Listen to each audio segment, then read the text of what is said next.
नमस्कार दोस्तों, स्वागत है आपका एक बार फिर से आपके अपने यूट्यूब चैनल पर। दोस्तों, आज की इस वीडियो के माध्यम से हम आपको संपूर्ण जानकारी देंगे चैत नवरात्रि के बारे में। चैत नवरात्रि कब है, शुभ मुहूर्त क्या है, पूजा कैसे करनी है, कौन से मंत्र यूज़ करने हैं, इस नवरात्र व्रत का क्या महत्व है, इस नवरात्र व्रत में आपको किन चीज़ों से बचना चाहिए, कौन-सी ऐसी चीज़ें हैं जो आपको नहीं करनी चाहिए, इस तरीके की तमाम जानकारी आपको इस वीडियो में मिलने वाली हैं।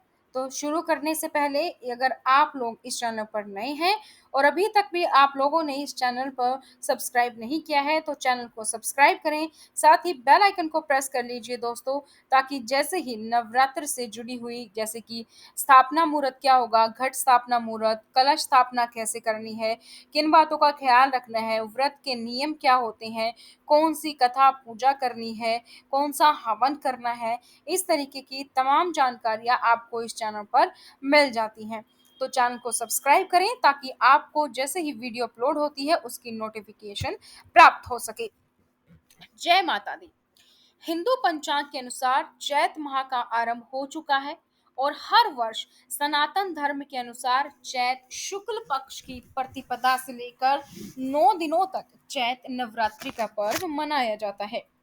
हिंदू धर्म में वैसे तो साल भर में 4 बार नवरात्रि मनाई जाती हैं। चैत और शारदीय नवरात्रि यानी कि मार्च या अप्रैल में चैत नवरात्रि आते हैं और अक्टूबर या नवंबर के टाइम पर शारदीय नवरात्रि आते हैं। लेकिन इसके अलावा 2 गुप्त नवरात्र भी पड़ते हैं। चैत नवरात्र के दौरान माँ दुर्गा के 9 स्वरूपों की पूजा की जाती है। माँ दुर्गा को सुख, समृद्धि और धन की देवी माना जाता है। धार्मिक मान्यता है कि नवरात्र में माँ दुर्गा की पूजा अर्चना करने से वो अपने भक्तों पर प्रसन्न होती हैं और साथ ही उनकी सारी मनोकामनाएं भी पूर्ण करती हैं। तो सबसे पहले बात कर लेते हैं कि चैत घट स्थापना कब होगी और नवरात्रि कब से शुरू हो रही हैं।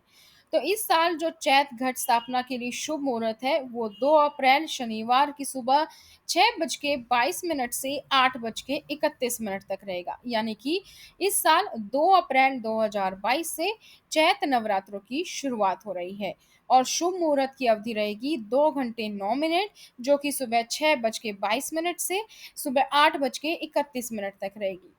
इसके अलावा घट स्थापना का अभिजीत मुहूर्त की बात करें तो दोपहर में 12:08 से 12:57 तक रहेगा। वहीं प्रतिपदा तिथि 1 अप्रैल 2022 को सुबह 11:53 से शुरू होगी और 2 अप्रैल को सुबह 11:58 पर खत्म होगी। घट स्थापना की मुहूर्त की जो वीडियो है वो आपको अलग से भी मिल जाएगी, ताकि आपको कंप्लीट ये वीडियो ना देखनी पड़े बाद में। और 2 अप्रैल से नवरात्र की शुरुआत हो रही है। तो हम कलश की स्थापना करते हैं जब हम नवरात्र मनाते हैं। तो भगवान विष्णु का रूप माना जाता है कलश। नवरात्रि में कलश स्थापना या घट स्थापना करने का बहुत ही महत्व है। इस कलश की 9 दिन तक पूजा की जाती है और अखंड ज्योति जलाई जाती है। कलश को भगवान विष्णु का रूप माना जाता है, इसीलिए माँ दुर्गा की पूजा करने से पहले कलश की पूजा की जाती है। कलश स्थापना करके ही सारे 33 करोड़ देवी देवताओं का आह्वान किया जाता है। इसके साथ ही 9 दिन के व्रत शुरुआत हो जाते हैं। तो चैत्र नवरात्र के पहले दिन सुबह जल्दी उठकर स्नान करके साफ कपड़े पहनने चाहिए।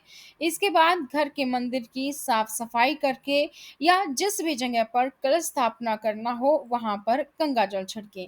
कलश स्थापना कैसे करनी है, अष्टदल कमल कैसे बनाना है, कलश में क्या क्या डालना है, ये वीडियो चैनल पर अलग से भी अपलोड की गई है। तो अगर आप मंदिर में ही पूजा करते हैं तो वहीं पर आप गंगा जल छिड़क के इस मंदिर की साफ सफाई करके शुरू कर सकते हैं। कुछ लोग अलग से माता की चौकी स्थापित करते हैं 9 दिनों के लिए। अगर आप वो कर रहे हैं तो वो जगह भी आप गंगा जल छिड़क कर साफ कर लीजिए। फिर पाटे पर भी गंगा जल छिड़क लीजिए। उसके बाद आप लाल कपड़ा बिछाएं, उस पर थोड़े से चावल रखें। चावल के अगर आपको अष्टदल कमल बनाना आता है तो अच्छी बात है, नहीं है तो आप ढेरी भी लगा सकते हैं। और एक मिट्टी के पात्र में जौ बो दें। इस पात्र पर जल से भरा हुआ कलश स्थापित करें। कलश पर स्वास्तिक बनाकर कलावा बांधें, जो कि लाल धागा होता है। कलश में चारों ओर अशोक के पत्ते लगाएं।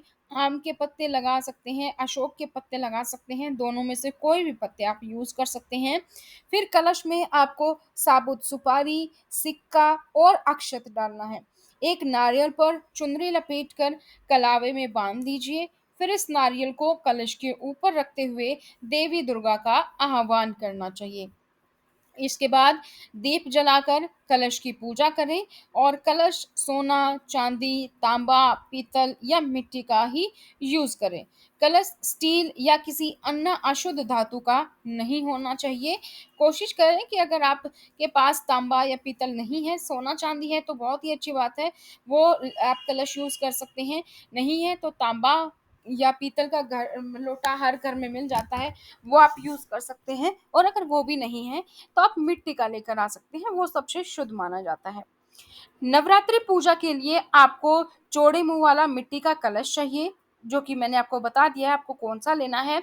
फिर आपको मिट्टी, 7 प्रकार के अनाज, जल, गंगा जल, कलावा, सुपारी, आम, अशोक के पत्ते, अक्षत यानी कि साबुत चावल, जटा वाला नारियल, लाल कपड़ा, फूल और फूल माला, कलश को ढकने के लिए ढक्कन, फल, मिठाई, जो ये सभी सामग्री आपको नवरात्रि पूजन के लिए चाहिए होती हैं। इसकी वीडियो भी अलग से चैनल पर अपलोड की गई है। उसके बाद घट स्थापना की संपूर्ण विधि के बारे में जानते हैं। तो कलश स्थापना करने के लिए सुबह सूर्योदय जब आप उठेंगे तो नहा धोकर साफ कपड़े पहने, उसके बाद आप कलश की स्थापना करें। कलश की स्थापना से पहले आप लाल रंग का कपड़ा बिछाकर माता की प्रतिमा स्थापित करें। इसके बाद किसी बर्तन में या साफ स्थान पर मिट्टी डालकर उसमें जौ बोले और फिर आप उस पर कलश रखें। उसके बाद आप तिलक लगाएं, जल में गंगा जल डाल दीजिए और उसके बाद धूप, दीप, नैवेद्य, मिठाई, फल चढ़ा लीजिए। तो चैत नवरात्र के 9 दिनों तक व्रत रखने वाले जातकों को अपनी मतलब अगर आपके घर में कोई जेंट्स है तो दाढ़ी मूछ ना बनवाएं, बाल ना कटवाएं। और व्रत नहीं भी किया जाता है, लेकिन घर में यदि कलश की स्थापना की गई है तो परिवार के सभी लोगों को इन चीजों से परहेज करना चाहिए। ये ऐसा नहीं है कि मस्ट है, क्योंकि आजकल बहुत सारे लोगों की अपनी अपनी राय है कि जो फास्ट रखता है वो नियम करता है, या कई परिवार आपको ऐसे भी मिल जाएंगे जहाँ पर फास्ट नहीं भी रखा जाता है लेकिन इस नियमों का पालन किया जाता है। तो ये कंप्लीटली आपके ऊपर है, आपकी श्रद्धा के ऊपर है। अगर हो सके तो बिल्कुल इस चीज का परहेज करें कि 9 दिनों तक जैसे नाखून नहीं काटते हैं, दाढ़ी मूछ नहीं बनवाते हैं, जैसे लेडीज हैं तो अपनी आईब्रो, अपर लिप्स या वैक्सिंग ना करवाएं, तो ये आप 9 दिन पहले ही करवा के रख सकते हैं। नवरात्र के दौरान घर में पूरे 9 दिन तक सात्विक भोजन बनाना चाहिए। तामसिक भोजन जैसे कि मांस, मदिरा या प्याज लहसुन का प्रयोग नहीं करना चाहिए। चैत नवरात्र के दौरान यदि किसी जातक ने उपवास रखा है तो उसे दिन में बिल्कुल भी नहीं सोना चाहिए, बल्कि माता की भक्ति में ध्यान लगाना चाहिए। नवरात्र व्रत करने वाले जातकों को नवरात्र के दौरान चमड़े की वस्तु जैसे कि हम बेल्ट पहनते हैं, जूते, चप्पल या पर्स आदि धारण नहीं करनी चाहिए, और ना ही इस तरीके की मंदिर के आसपास ऐसी कोई वस्तु रखनी चाहिए। नवरात्र के दौरान व्रती साधक फलाहार करते समय एक ही स्थान पर बैठकर फलाहार करे, यानी कि पहले दिन जिस जगह पर बैठ के आपने फलाहार किया था, कोशिश करें कि उसी स्थान पर 9 दिनों तक व्रत खोलें। अन्यथा व्रत का फल प्राप्त नहीं होता ऐसा कहा जाता है। तो आप कोशिश करें कि जहां पर भी जिस भी जगह पर आप बैठ के अपना फास्ट खोलते हैं 9 दिन तक आप वहीं पर खाएं। चैत्र नवरात्र के दौरान यदि आपके घर में माँ दुर्गा की अखंड ज्योति जलाई जाती है तो घर को कभी भी खाली नहीं छोड़ना चाहिए। घर का कोई भी एक सदस्य घर में अवश्य मौजूद होना चाहिए। कलश में कौन कौन सी चीजें डाली जाती हैं, इसके बारे में मैंने आपको जब आप सरल विधि से करते हैं तो वो हम डिस्कस कर चुके हैं। इसके अलावा आप कलश में साबुत सुपारी, पंचरत्न, फूल, इत्र, सिक्का, आम या अशोक के पत्ते डालें। पत्तों को इस तरीके से रखा जाता है जिससे कि वो थोड़ा बाहर की तरफ दिखाई दे। इसके बाद कलश को ढक्कन लगाकर उस ढक्कन पर अक्षत डालकर कलश के ऊपर लाल कपड़े रंग के कपड़े में नारियल लपेटकर उस पर रक्षा सूत्र बांधकर रख देना चाहिए। इस बात का ध्यान रखना चाहिए कि नारियल का जो मुंह है वो आपकी तरफ होना चाहिए। साथ ही देवी देवताओं का आह्वान करते हुए कलश की पूजा करनी चाहिए। सबसे पहले कलश को टीका करें, उस पर अक्षत चढ़ाएं, फूल माला चढ़ाएं, कलश पर इत्र नैवेद्य यानी कि फल मिठाइयाँ आदि अर्पित करें। और ध्यान रहे कि जो अगर आपने बोए हैं, क्योंकि कुछ लोग चैत में जो नहीं बोते हैं बस शारदीय में बोते हैं जब हमारा दशहरा आता है, तो अगर आप चैत में भी बोते हैं तो जौ में हर रोज जो है 9 दिन तक पानी का छिड़काव करें। इसके साथ ही एक शाक्त परंपरा को माना जाता है। तो भारत में शैव और वैष्णव के अलावा शाक्त परंपरा भी एक मत है। शाक्त परंपरा ने शक्ति को ही ऊर्जा और प्रकृति का स्वरूप माना है। इसी शक्ति के कारण ब्रह्मांड संचालित होता है और इस शक्ति का केंद्र मां दुर्गा ही है। मान्यता है कि नवरात्र में विधि विधान से पूजा करने से मां दुर्गा की विशेष कृपा प्राप्त होती है और कष्ट, रोग और शत्रु से मुक्ति मिलती है। तो ये थी दोस्तों आप सभी लोगों के लिए नवरात्र से जुड़ी हुई संपूर्ण जानकारी। इसी तरीके से चैनल पर अलग-अलग वीडियो भी अपलोड की गई हैं जो आप देख सकते हैं, जैसे कि घट स्थापना का मुहूर्त क्या होगा, कलश स्थापना कैसे करनी चाहिए, व्रत करते समय किन बातों का ख्याल रखना चाहिए, कलश में जो अष्टदम दल कमल बनाते हैं वो कैसे बनाते हैं, घट स्थापना कैसे करनी चाहिए, व्रत में क्या खाना चाहिए, क्या नहीं खाना चाहिए, क्या करना चाहिए, क्या नहीं करना चाहिए, कौन-सी व्रत, चालीसा, स्तोत्र इन सब की मंत्रों की और कौन से उपाय हैं जो आप नवरात्र में कर सकते हैं। इसी तरीके की तमाम वीडियो चैनल पर अपलोडेड हैं। आप जाकर देख सकते हैं और चैनल को सब्सक्राइब करें। साथ ही आप हमें सोशल मीडिया पर फॉलो कर सकते हैं, लिंक डिस्क्रिप्शन बॉक्स में है। धन्यवाद।